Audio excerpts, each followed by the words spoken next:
ఈరోజు ఒక మంచి ఎకో టూరిజం పార్క్ను ప్రారంభించడానికి ఎకో టూరిజంను ఒక మంచి పర్యాటక కేంద్రంగా వ్యాపార దృక్పథం కాకుండా ఒక పర్యాటక క్షేత్రంగా తయారు చేసి రామ్దేవ్ గారు దాదాపుగా 25 సంవత్సరాల తన అనుభవాన్ని ఆదాయాన్ని ఈ 150 ఎకరాలలో ఒక మంచి పార్కును ఏర్పాటు చేసి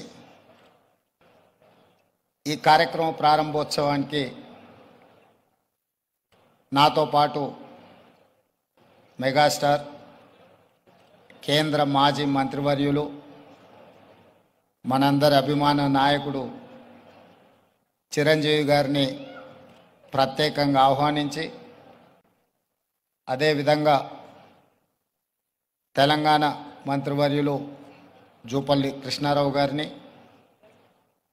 అదేవిధంగా చీఫ్ విప్ శాసనమండలి పట్నం మహేందర్ రెడ్డి గారిని లోక్సభ సభ్యులు మిత్రుడు సీఎం రమేష్ గారిని రాజ్యసభ సభ్యులు అనిల్ కుమార్ యాదవ్ గారిని శాసనసభ్యులు మల్రెడ్డి రంగారెడ్డి గారిని స్థానిక శాసనసభ్యులు కాలే యాదయ్య గారిని ఇతర రంగారెడ్డి జిల్లా నాయకులందరినీ ఆహ్వానించి ఒక మంచి కార్యక్రమాన్ని ఏర్పాటు చేయడం జరిగింది. వాస్తవంగా మా ప్రభుత్వం ఏర్పడ్డ తర్వాత అధికారులతో మంత్రులతో చర్చించి తెలంగాణ రాష్ట్రం ఐటీ ఫార్మా రంగాలలో రాణించడం, ఇన్ఫ్రాస్ట్రక్చర్ రంగాలలో దేశంలోనే ప్రముఖ సంస్థలు తెలంగాణ రాష్ట్రం నుంచి ఈరోజు నిర్మాణ రంగంలో రాణించినాయి. ఇక తెలంగాణ రాష్ట్రానికి కావలసింది temple tourism, health tourism, eco tourism. ఒక రాష్ట్రం యొక్క ఆదాయం పెరగాలి, ఒక రాష్ట్రానికి గుర్తింపు రావాలి అని అంటే పరిశ్రమలు పెట్టుబడులే కాదు, ఆ రాష్ట్రంలో ఉన్న టెంపుల్ టూరిజం, ఎకో టూరిజమే ఆ రాష్ట్రం యొక్క ఆదాయాన్ని పెంచడమే కాకుండా రాష్ట్రం యొక్క గుర్తింపు గౌరవాన్ని కూడా పెంచుతుంది.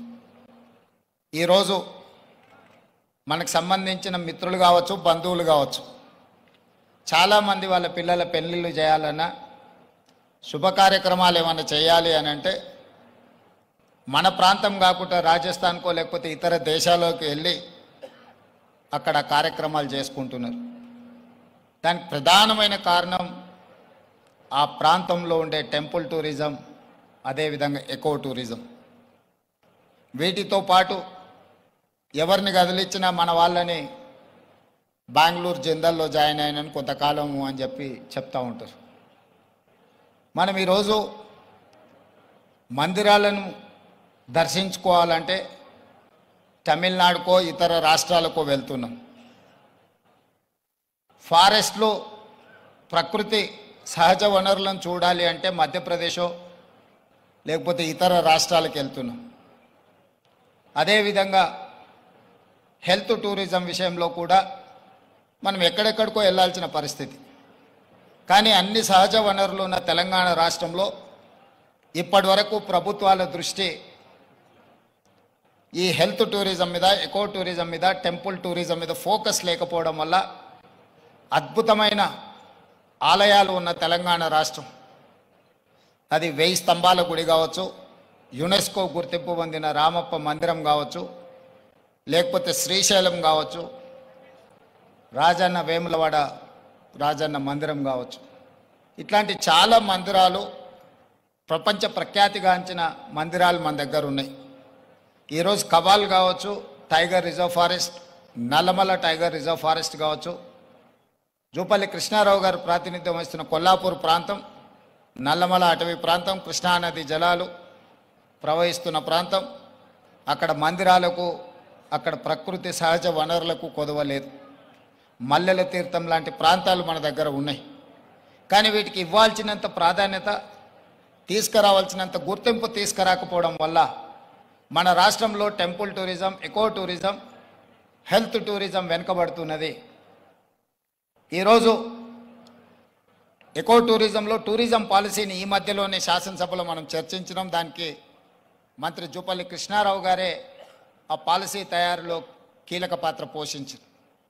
రాబోయే కొద్ది రోజుల్లో టూరిజం పాలసీని తీసుకొచ్చి టూరిజం పాలసీలో ఎకో టూరిజంను ప్రోత్సహించాలని ఈరోజు మన ప్రభుత్వం ముందుకు వెళ్తున్నది. కానీ ప్రభుత్వానికంటే ముందే ఎకో టూరిజం ఈరోజు రామదేవరావు గారి ఏర్పాటు చేసిన 150 ఎకరాలలో ఒక అద్భుతాన్ని సృష్టించిండు. ఈ అద్భుతం వారికి ఒక్కరికి ఆదాయం తెచ్చిపెట్టేది కాదు, రాష్ట్రానికి కూడా ఆదాయం తెచ్చిపెడుతుంది, రాష్ట్రానికి కూడా గుర్తింపు గౌరవం తెచ్చిపెడుతుంది. ఈరోజు మనం మొక్కలు కొనాలంటే గోదావరి జిల్లాలకు వెళ్ళాల్సిన పరిస్థితి. ఎవరైనా జూబ్లీహిల్స్, బంజారాహిల్స్ లేదా ప్రముఖులు ఎవరైనా ఇల్లు కట్టుకుంటున్నారు అని అంటే గోదావరి జిల్లాల నుంచి మొక్కలు తెప్పించుకునే పరిస్థితి నుంచి ఈరోజు వికారాబాద్ చెవెళ్ళ ప్రాంతం నుంచే ఎవరు ఇల్లు కట్టుకోవాలన్నా ఇంతకుముందు పెద్దలు చిరంజీవి గారు చెప్పారు. 20 సంవత్సరాల క్రితమే వాళ్ళు ఇల్లు కట్టుకున్నప్పుడు జూబ్లీహిల్స్లో ఒక ప్రత్యేకమైన మొక్కల్ని పెట్టాలి అంటే రామ్దేవ్ గారి దగ్గర నేను తీసుకున్నాను. ఇది ఇంకా అభివృద్ధి పదం వైపు నడవాలి. ఈరోజు ఇక్కడ జరిగిన అభివృద్ధి ఇక్కడ మన కళ్ళకు కనిపిస్తున్నది 30%. నేను అనుకోవడం ఇంకొక సంవత్సరంన్నర తర్వాత ఇది ఒక అద్భుతమైన పర్యాటక క్షేత్రంగా మారుతుంది అనడంలో ఎలాంటి సందేహం లేదు. ఖచ్చితంగా ఇది ఆ దిశగా రాణిస్తుంది. ఇక్కడ మేము కొంతనే చూసినాం, మిగతా ఏర్పాట్లు కూడా అద్భుతంగా చేస్తున్నారు. దీంతో పాటు ఇంతకుముందే మా యాదయ్య గారు చెప్తున్నారు, వికారాబాద్కి హవా లాఖో రూపాయి కా దవా అని. వికారాబాద్లో ఉన్న అడవిని ఆనాడు నిజాం సర్కార్ మెడిసినల్ ప్లాంట్స్ పెట్టి మీకు మొత్తం తెలంగాణ రాష్ట్రంలో ఉండే టెంపరేచర్ కంటే చిరంజీవి గారు వికారాబాద్లో వికారాబాద్ అటవీ ప్రాంతంలో 2-3% టెంపరేచర్ తక్కువ ఉంటుంది. లెప్రసీ వచ్చిన వాళ్ళని వీళ్ళని తీసుకొచ్చి ఇక్కడ వికారాబాద్ ప్లాంటేషన్ అక్కడ వదిలేస్తే 2 monthsలో ఆటోమేటిక్ ఏ ట్రీట్మెంట్ అవసరం లేదు. ఇక్కడ ఉండే ప్రకృతి సహజ వనరుల వల్ల వాళ్ళకి ఆ రోగం నివారించబడుతుంది. గతంలో మెడికల్ ట్రీట్మెంట్ లేనప్పుడు ఎవరికైనా లెప్రసీ వస్తే వాళ్ళ కుటుంబ సభ్యులను ఇక్కడ తీసుకొచ్చి వికారాబాద్లో వదిలేస్తే 2-3 నెలల తర్వాత వాళ్ళని మళ్ళీ తీసుకెళ్తే వాళ్ళు టీబీకి సంబంధించి ఏ సమస్య వచ్చినా ఇక్కడ ఆ కుటుంబ సభ్యులను వదిలేసిపోతే 2-3 నెలలలోనే ఆటోమేటిక్ ఇక్కడ ఉన్న ప్రకృతి సహజ వనరులతో వాళ్ళకి తగ్గిపోయేది. అంటే ఈ ప్రాంతానికి ఒక ప్రత్యేకత ఉన్నది. అందుకే ఈరోజు జిందాల్ లాంటి వాటికి ఎక్కడికో వెళ్ళడం కాదు, ఇక్కడనే పెద్ద పరిశ్రమలకు సంబంధించిన వ్యక్తులు తొందరలోనే ఇక్కడ పెద్ద ఎత్తున ఏర్పాటు చేయబోతున్నారు వికారాబాద్ ప్రాంతంలో. మొన్ననే దావోస్లో అగ్రిమెంట్ చేయడం జరిగింది. తొందరలో వికారాబాద్ ప్రాంతాన్ని ఎకో టూరిజంలో పూర్తి స్థాయిలో అభివృద్ధి చెయ్యాలని ప్రభుత్వం ఏదైతే అనుకుంటుందో ఒక అడుగు ముందు ప్రభుత్వానికంటే రామ్దేవ్ గారు వేసి ఇంత మంచి వ్యవస్థని ఇక్కడ ఏర్పాటు చేసిండు. తొందరలో ఈ ప్రాంతం యొక్క అభివృద్ధికి ఇది ఒక ప్రాతిపదిక అవుతుంది. అందుకే ఈరోజు ఈ నిర్వాహకులను రామ్దేవ్ గారిని మనస్ఫూర్తిగా తెలంగాణ రాష్ట్ర ప్రభుత్వం అభినందిస్తుంది. ఇంకా రావాలి ఇట్లాంటి పర్యాటక క్షేత్రాలు. ఇదొక వ్యాపార కేంద్రంగా కాకుండా పర్యాటక క్షేత్రంగా కూడా రాణిస్తుంది అనడంలో ఎలాంటి సందేహం లేదు.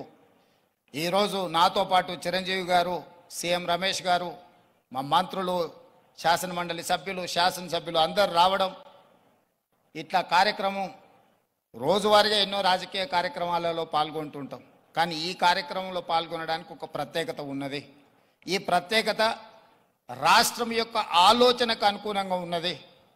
ఈరోజు రాష్ట్ర ప్రభుత్వం ఏదైతే ఎకో టూరిజం పాలసీలో ఇలాంటి పార్కులు మేము డెవలప్ చేయాలనుకుంటున్నామో రాబోయే రోజుల్లో ఖాళీ వరి పండించడమే కాదు, ఇతర కమర్షియల్ క్రాప్స్ వైపు ఈరోజు వనాలు, ప్రకృతి వనాలను పెంచడానికి కూడా రైతులను ప్రోత్సహించడానికి ప్రభుత్వం వైపు నుంచి ప్రణాళికలు ఉన్నాయి.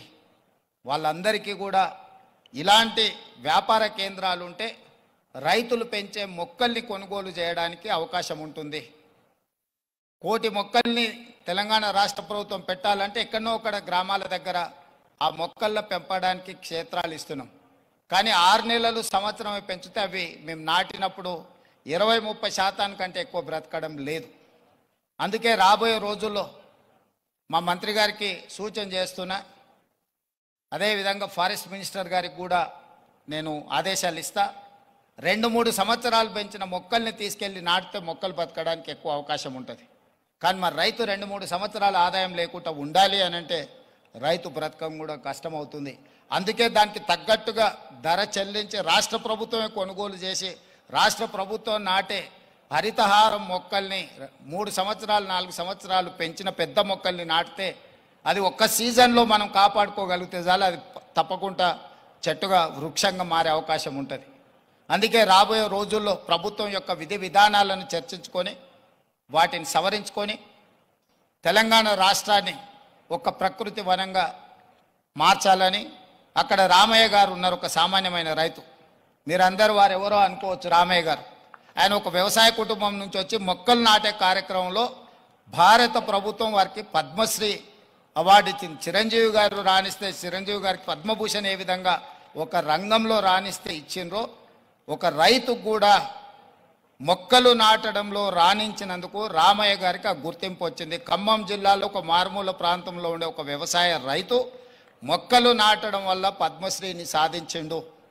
అంటే ఒక కమిట్మెంట్, డెడికేషన్ ఉంటే ఈ ప్రభుత్వాలు గుర్తిస్తాయి, ప్రోత్సహిస్తాయి.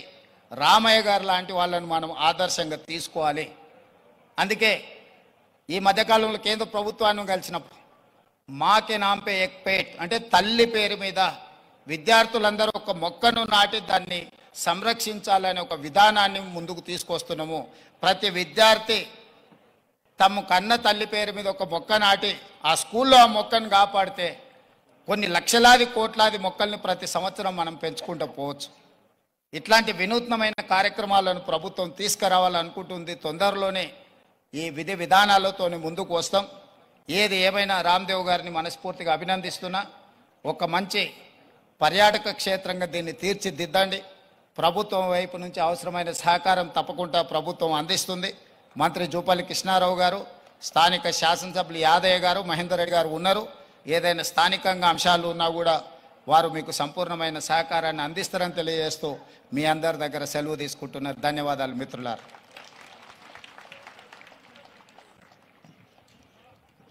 ముఖ్యమంత్రి గారికి హృదయపూర్వకమైనటువంటి కృతజ్ఞతలు తెలియజేస్తూ ఉన్నాము.